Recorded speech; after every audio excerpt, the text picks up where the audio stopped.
Okay, so the next topic that we are going to study is bioavailability or absorption of drug from common routes of drug administration. हम पढ़ेंगे absorption of drug from various routes of administration. Alright, so first I'll give you a small summary of it. Alright, absorption of drug from various route of administration. Now इसमें हम कुछ important points देखेंगे. The first one is basically हम तीन इसमें we'll talk about three routes of administration, three main routes of administration. जिसे उसके अंदर हम बहुत सारे पढ़ेंगे, but there will be three main routes. ठीक है, जिसमें से पहला obviously आता है हमारा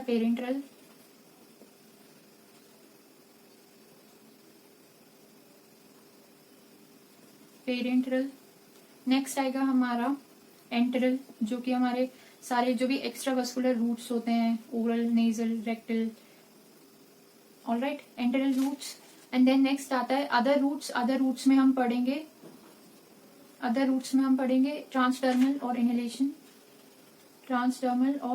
इनहेलेशन. ऑलराइट, तो हम बेसिकली क्या कर रहे हैं अभी सिर्फ हम यहाँ पे तीन मेन रूट्स की बात करेंगे. तीन मेन रूट्स की जब हम बात करते हैं पेरेंटल्स की, तो उसमें जो सबसे most important is will talk about IV. IV में क्या होता है कि दैट इज इंट्रावस्कुलर. हम सबको पता है कि इंजेक्शन से देते हैं, तो क्योंकि वो डायरेक्टली ब्लड सर्कुलेशन में जाता है, क्योंकि आप इंजेक्ट ही उसको ब्लड सर्कुलेशन में दे रहे हो. इट्स नॉट लाइक कि आप आईवी को मुंह में डाल रहे हो या आप आईवी को नेजल रूट से दे रहे हो. नो, आप इंजेक्ट ही उसको डायरेक्ट किस में कर रहे हो. इसका मतलब ही क्या हुआ, वेन्स में. आप इंजेक्ट ही उसको डायरेक्ट किस में कर रहे हो, वेन्स में. ऑलराइट, डायरेक्टली ब्लड सर्कुलेशन में जा रही है. वेन्स में क्या बह रहा है, खून बह रहा है, डायरेक्टली ब्लड सर्कुलेशन में जा रही है. तो ये इंपॉर्टेंट इसीलिए है क्योंकि इसकी जो है कंप्लीट सिस्टमिक एब्जॉर्प्शन होगी. इसका एब्जॉर्प्शन तो देखो, बायो अवेलेबिलिटी इसकी 100% रहेगी. ये जीपैट में क्वेश्चंस पूछ लेते हैं कि which route of administration shows 100% bio availability और 100% absorption. So that is IV route. मतलब आप पेरेंटल्स पे टिक मत करे आना. पेरेंटल्स में भी 100% ओनली आईवी गिव्स, क्योंकि आप एडमिनिस्टर ही उसको ब्लड में कर रहे हो. Alright, so it shows completely systemic absorption. But the important point here is first is 100% bioavailability. That is complete systemic absorption. Alright, फंडा क्लियर है. इसमें जो बात करने लायक चीज है वो ये है कि इसमें कहा जाता है कि एब्जॉर्प्शन की जरूरत ही नहीं होती, क्योंकि हमने एब्जॉर्प्शन की डेफिनेशन क्या पढ़ी. इसमें कहते हैं कि जो इसकी टेक्निकल लैंग्वेज है, नो एब्जॉर्प्शन, ये फंडा है जो आपको क्लियर करना है अभी. No absorption is required when you are giving the drug through IV route. Alright, क्यों ऐसा कहा गया, क्योंकि हमने एब्जॉर्प्शन की डेफिनेशन ही पढ़ी थी कि it is the process of movement. ठीक है, मूवमेंट हो रहा है कहाँ से, साइट ऑफ एप्लीकेशन या एडमिनिस्ट्रेशन से, जहां से आप सिस्टमिक सर्कुलेशन में ना पहुंच जाए. उस प्रोसेस को हम कहते हैं एब्जॉर्प्शन. अब आईवी रूट में कहते हैं कि एब्जॉर्प्शन क्यों नहीं होता है. एब्जॉर्प्शन इसीलिए नहीं होता है क्योंकि हमारा साइट ऑफ एप्लीकेशन या साइट ऑफ एडमिनिस्ट्रेशन ही क्या है, वेन्स. वेन्स में क्या बह रहा है, वेन्स में बह रहा है ब्लड. तो ब्लड में पहुंचने की जरूरत पड़ी क्या, नहीं, ब्लड में पहुंचने की जरूरत नहीं पड़ी, क्योंकि हम दे ही उसको ब्लड में रहे हैं. इसीलिए उसका जो एब्जॉर्प्शन है वो भी 100% होगा, बायो अवेलेबिलिटी भी 100% होगी, ऑनसेट ऑफ एक्शन भी बेस्ट रहेगा. लाइक बेस्ट जो है ये रूट होता है. Alright, then next we talk about second जो हमारा रूट है. अब देखो, पेरेंटल्स की बात कर रहे हैं हम, तो पेरेंटल्स के सारे जो रूट ऑफ एडमिनिस्ट्रेशन है वो सबसे अच्छा एब्जॉर्प्शन शो करेंगे. ऑलराइट, उसको हम डिटेल में पढ़ेंगे. नेक्स्ट इंपॉर्टेंट पॉइंट जो आता है वो आएगा एंटरल रूट से, जो एक्स्ट्रा वस्कुलरली हम ड्रग देते हैं. तो इसमें आता है बकल या ओरल रूट. ऑलराइट, तो अब इसमें क्या देखना है हमें कि हमने देखा कि सबसे बेस्ट एब्जॉर्प्शन पेरेंटल रूट में कौन दिखा रहा है, आईवी. इंटरनल रूट में कौन दिखाएगा, बकल या ओरल रूट. बकल या सबलिंगुअल होता है वो. बकल या सबलिंगुअल, बकल या सबलिंगुअल रूट जो है शो करता है। अब हमें ये सबको पता है हमें कि सबलिंगुअली यानी कि जीभ के नीचे अगर आप कोई ड्रग रखो तो वो फास्टेस्ट एक्शन देती है in internal route of administration. Alright, rapid absorption, fastest action. क्यों? क्योंकि सबलिंगुअली हमारी जीभ के नीचे ही बहुत ज्यादा स्मॉल आर्टरीज और वेन्स होती है। वही आर्टरीज और वेन्स में अगर आप ड्रग डाल दो बट विदाउट इंजेक्शन आप दे रहे हो तो जाएगा तो वेन्स में, वेन्स और आर्टरीज के थ्रू कहाँ जा रहे हो? डायरेक्ट ब्लड में। तो इसीलिए इसका जो है रैपिड एब्जॉर्प्शन होता है। ऑलराइट, लिपिड सॉल्युबल ड्रग्स का स्पेशली यहाँ पे जो बात करी जा रही है स्पेशली लिपिड सॉल्युबल की करी जा रही है कि उसका क्या होगा? Rapid absorption. अब रैपिड एब्जॉर्प्शन होगा तो क्या और उसके साथ होगा? Fast onset of action.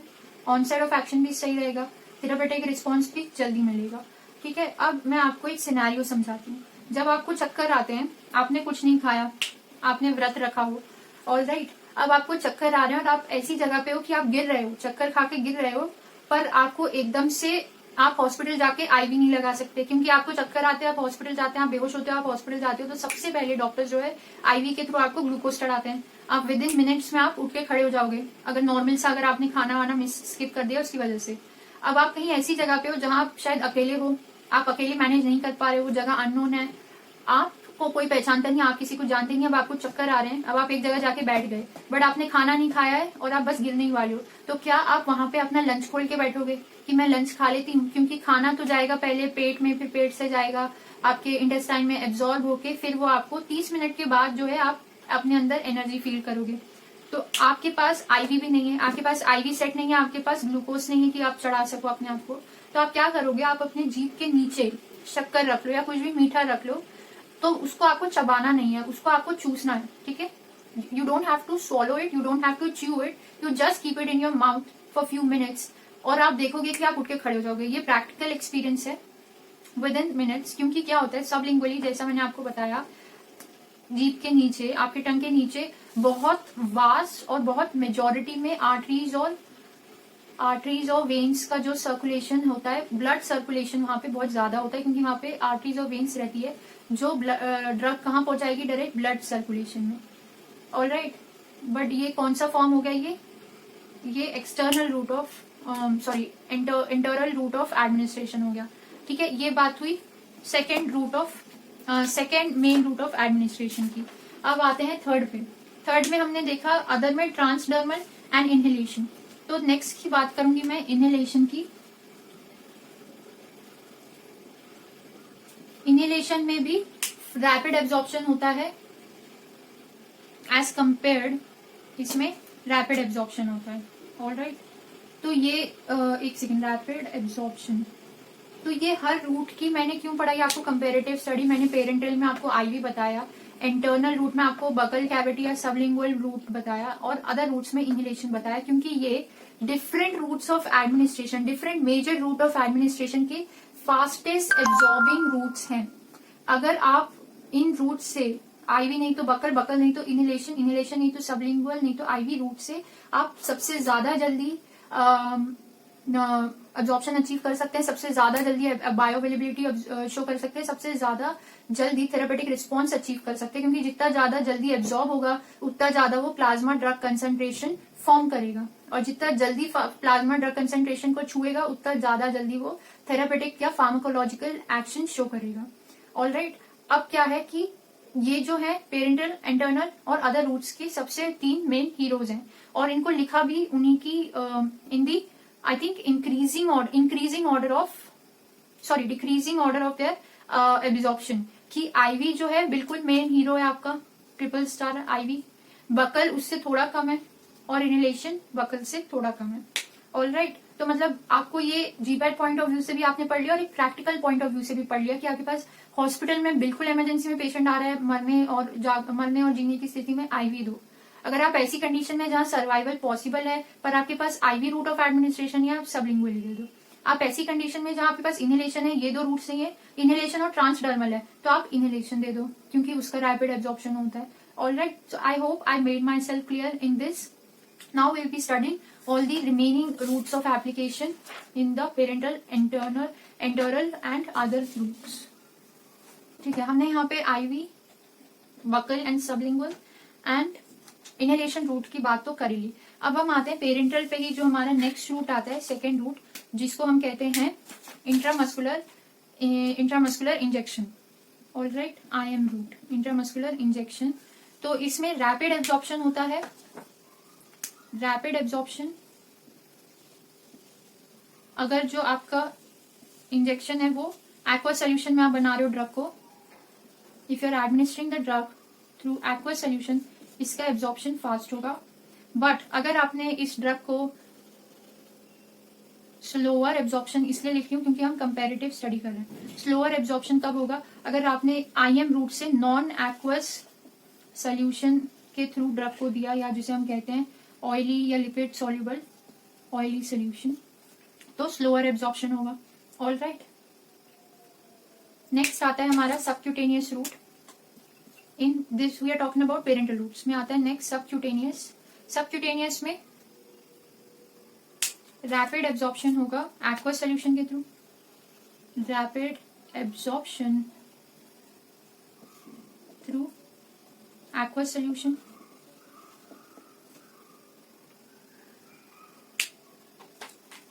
And slower absorption as comparatively if we are administering from depot formulations. Alright, I hope my writing is clear. तो अगर आप aqueous solution में दे रहे हो subcutaneous route से, तो इसका rapid absorption होगा. नेक्स्ट हम बात करते हैं internal route की, oral route की. Alright, oral route की बात करें हम, तो absorption में वेरी, इसमें absorption जो है इतना स्लो है, हम कहेंगे एब्जॉर्प्शन क्या है, वेरिएबल है. और हम ये क्यों कह रहे हैं, क्योंकि हमने इसे कंपेयर किया इन दो रूट से. बाकी जो हमने पहले पढ़े थे वो तो 3 मेन हीरो थे, ये सब साइड किक्स हैं. तो IM या फिर सबक्यूटेनियस या IM रूट से कंपेयर करें तो इसका एब्जॉर्प्शन हल्का सा स्लो होता है. Alright, as compare to parental routes oral का, ये बहुत ऑब्वियस सी बात है. Then next route in internal is rectal route, PR में absorption में vary from suppositories. absorption होगा, पर कैसा absorption होगा, it varies on the type from suppository. तो किस टाइप की suppository हम यूज कर रहे हैं उसके बेसिस पे एब्जॉर्प्शन वेरी करेगा. ठीक है, it depends on the suppository. And the next line this said is that कि अगर आपको वेरिएबल एब्जॉर्प्शन, ये तो वेरिएबल है, अगर आपको मोर रिलायबल एब्जॉर्प्शन चाहिए, तो वो आपको मिलता है किससे, एनिमा से. एनिमा हम सब जानते हैं, एनिमा सोल्यूशन. ऑलराइट, ये हमने बात की रेक्टल की. अब हम आते हैं अदर रूट्स पे. अदर रूट्स यानी कि क्या, अदर रूट्स यानी कि हमारे ट्रांसडर्मल की. हमने अदर रूट्स में 2 पढ़े थे, ट्रांसडर्मल, इनहेलेशन. इनहेलेशन का कंपेरेटिवली बेटर है ट्रांसडर्मल से. ट्रांसडर्मल में स्लो एब्जॉर्प्शन होता है, एब्जॉर्प्शन स्लो होता है, स्लो एब्जॉर्प्शन, और रेट जो है वो वेरी करता है. ऑलराइट, कभी ऊपर कभी नीचे, बट टोटल में जो है वो स्लो एब्जॉर्प्शन ही होता है. और इंक्रीज एब्जॉर्प्शन विथ ऑकल्सिव ड्रेसिंग्स. तो ये हमने ट्रांसडर्मल के बारे में पढ़ा, क्योंकि इसमें स्लो एब्जॉर्प्शन होता है, ड्रग काफी धीरे धीरे निकलती है, तो ये पेन मैनेजमेंट के लिए काफी अच्छा रहता है. क्योंकि आप एक पर्टिकुलर डोज, जैसे मान लो आपने फॉर एग्जाम्पल 10 mg किसी पेन किलर की दी ट्रांसडर्मल के थ्रू, तो वो धीमे धीमे एब्जॉर्ब होकर रिलीज होगी. यानी कि क्या होगा कि उसका थेरेपेटिक रिस्पॉन्स भी उतनी ही देर के लिए चलता रहेगा जब तक कि ड्रग मेटाबोलाइज नहीं हो जाती. तो पेन मैनेजमेंट के लिए ट्रांसडर्मल रूट आर वेरी, या फिर कोई भी ऐसा ड्रग थेरेपी जिसमें आपको ड्यूरेशन आपका ज्यादा चाहिए ड्रग का in the same amount of concentration. तो क्योंकि उसका स्लो एब्जॉर्प्शन है, ये इसका कैरेक्टरिस्टिक फीचर्स है, तो इसको हम लॉन्गर ड्यूरेशन के लिए यूज कर सकते हैं. विदाउट साइड इफेक्ट्स होंगे, but without much side effects. Alright, so this was all about the absorption of drugs from various routes of administration. हमने पढ़ लिया कि आईवी, सबलिंगुअल या फिर buccal and inhalation routes are best in drug absorption. उसमें से भी ivy का बेस्ट होता है, उसका एब्जॉर्प्शन भले ही ना हो बट उसकी बायोअवेलेबिलिटी 100% होती है और उसका onset of action the quickest onset of action होता है।